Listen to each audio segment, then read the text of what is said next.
કડકડતી ઠંડીમાં મેં બનાવ્યા છે આજે પાલક પકોડા અને કઢી।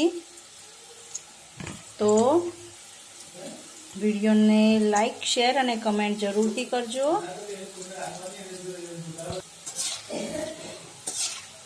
ગરમા ગરમ પાલક પકોડા ખાવાની ખૂબ જ મજા આવી જાય છે અને અમારા પાલનપુરના પ્રખ્યાત આ પાલક પકોડા ક્રિસ્પી પાલક પકોડા તૈયાર છે। અને હવે પાલક પકોડા ઉપર આ ટેસ્ટી કઢી રેડીને ખાવાની મજા જ કંઈક અલગ હોય છે। કેમ ખરું ને?